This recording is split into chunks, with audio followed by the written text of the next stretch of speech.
Financial scandals have been a part of history since the invention of money, and as the financial system gets more complicated, so do the scandals.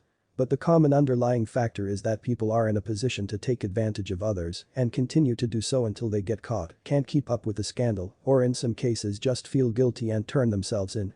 So here we go to discover the top 10 financial scandals of all time. Number 10. Lehman Brothers collapse. The breakdown of Lehman Brothers is a suffering image of the last part of the 2000s financial crisis. The financial administration firm had been in presence for over 150 years. Yet, the subprime contract emergency uncovered its utilization of corrective bookkeeping stunts, and the bank had to petition for financial protection. Lehman's brother bankruptcy has been the largest financial scandal in US history, with a bankruptcy of $691 billion. The disappointment of what was, at that point, the fourth biggest venture bank in the US had extreme repercussions for the worldwide economy.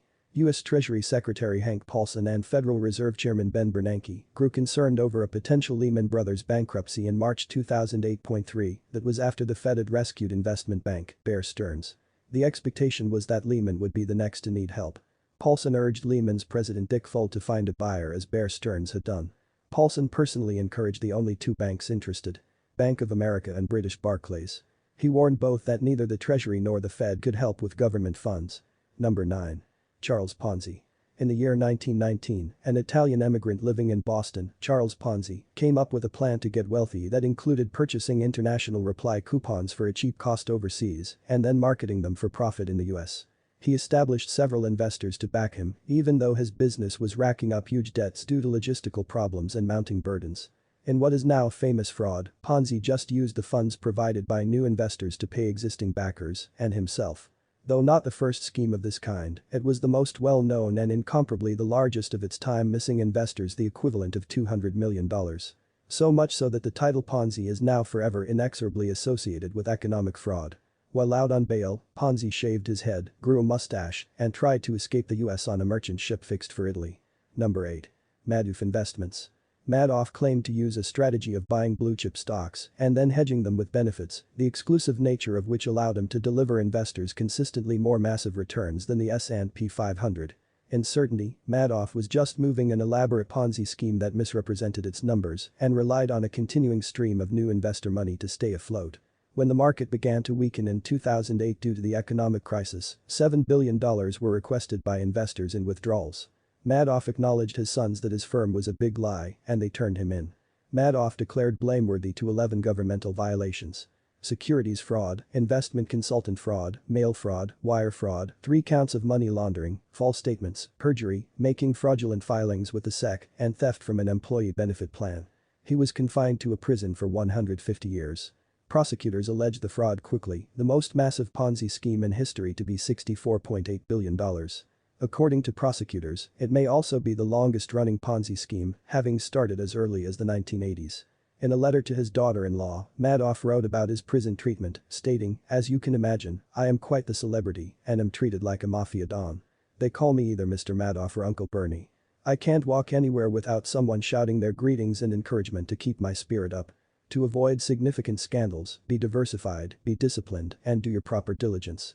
It is impossible to never make mistakes, and sometimes even the best and brightest are not protected from scandals. I know very savvy investors that were with Madoff, but you can be educated to spot red flag, and if it is too good to be true, possibilities are it is." Number 7. Enrons Bankruptcy. 6 years in a row by Fortune magazine, Enron was a major energy player with an income of $101 billion in 2000. In reality, much of that income was due to planned accounting fraud, which created limited liability special purpose entities in which the company hid its responsibilities. After a whistleblower revealed Enron's deception to officials, the stock dropped from a high of $90 to just a few pennies. Authorities struck a plea deal with CFO Andrew Fastow to declare against CEO Jeffrey Skilling and founder Ken Lay. Both were convicted of securities and wire fraud and sentenced to prison. Enron's bankruptcy was the largest in US history at the time, but more importantly, was the most flagrant example of planned accounting fraud ever seen. So much so that it was a significant factor in the invention of the Sarbanes-Oxley Act of 2002 and the cause of Big Five accounting firm Arthur Andersen to go out of business. Recipients of the Enron Prize for Distinguished Service, a $10,000 payment, $15,000 sculpture, and a crystal trophy included Alan Greenspan, Mikhail Gorbachev, Nelson Mandela, and Colin Powell. Number 6. Imclone Systems insider trading. On the 28th of December 2001, Imclone Systems stock fell dramatically after the U.S. Food and Drug Administration declared that its drug Erbitux did not obtain administrative permission. Many of Imclone officials, including the founder, were eventually found chargeable of insider dealing, selling their shares before the decision was free to the public. It was then revealed afterward that Martha Stewart had marketed her shares one day before the announcement after receiving a tip from her agent. Stewart tried to cover that fact from inspectors, which ultimately directed to her conviction on conspiracy, obstruction, and false statements to governmental investigators. Arguably the first celebrity of financial scandal of the 24/7 media age, Stewart was the discussion of the nation for weeks, which apparently didn't make her list of good things. As she famously said on CBS's morning show that summer, "I just want to concentrate on my salad." While imprisoned at the Alderson, Virginia, federal prison camp, Stewart received more than 15,000 fan mail pieces. Number 5. Barings Bank collapse. The head derivatives businessperson for Barings' Singapore operation, Lehman, in 1995, started to hide his failing trades in a hidden account. He was capable of doing this because he was also in charge of auditing and reporting all dealing actions. As his losses stacked up, Lehman took on more dangerous trades, unknown to his superiors in London, in a struggle to earn back the money. But matters went from critical to more critical as he eventually wasted more than $1.3 billion, twice Barings' total possible capital, originating the bank to collapse and sending Lehman to prison. Never before, a single person had been able to destroy a significant economic institution like Barings, which had been in business for 238 years and figured the Queen of England as a customer at the time of its demise. In 2007, Lehman's trading jacket was traded on eBay for $35,000, all of which went towards paying Barings' creditors. Number 4. Albanian Pyramid. Albania emerged from 40 years of communist rule in the early 1990s, which unluckily gave its inhabitants too naive of investment fraud. As the new private sector began to rise, so-called fund companies started requesting the citizens to invest, encouraging up to 30% return a month. Most Albanians sold their houses, personal possessions, and even livestock to invest in these funds, which held little or no assets. Like all pyramid schemes, it eventually collapsed apart under its own influence, but not before conning more than two-thirds of the population to the tune of $1.5 billion. Financial scandals happen all the time, but finding one that directly affects practically the entire country's entire population is unprecedented. It is the most massive pyramid scheme in history in terms of the abundance of victims involved. Number 3. Hitler's defaults. In the year 1919, the Versailles Treaty that settled World War I restricted Germany to pay settlements, which it did by issuing bonds. As Hitler came to strength in 1933, most of those bonds finished up on Wall Street, and preserving them was smashing the German economy. Attempting to clear up funds to create his war machine, Hitler sent his head banker, Hjalmar Schacht, to the White House to discuss refinancing the bonds. President Roosevelt received eagerly, then asked, "Who holds the bonds?" "Chiefly Republican bankers," answered Schacht. Patting his knee, Roosevelt replied, "Well, serves them right." 3 weeks afterward, Hitler refused all foreign debt, and the bonds, which added $600 billion in today's dollars, became useless. Even without the political partisanship, global conspiracy and Nazi connection, the absolute size of this error alone puts this on the list.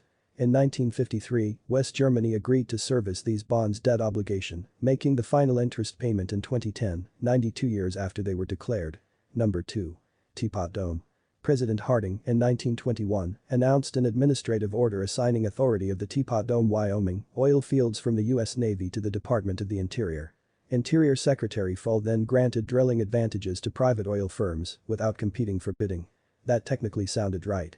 Though accepting money to grant those rights was illegal. Fall personally profited to the tune of $7 million in today's money, but when he couldn't explain his newfound assets to a Senate committee, he was reviewed, charged with bribery, and sent to prison. Until Watergate, Teapot Dome was recognized as the greatest and most shocking scandal in American diplomacy's history, expertly representing the Harding presidency inappropriate. Fall has the questionable analysis of being the first former cabinet member to be confined to jail. Number 1. The Panic of 1792. In 1791, George Washington approved a contract creating the United States Bank, a forerunner to the Federal Reserve.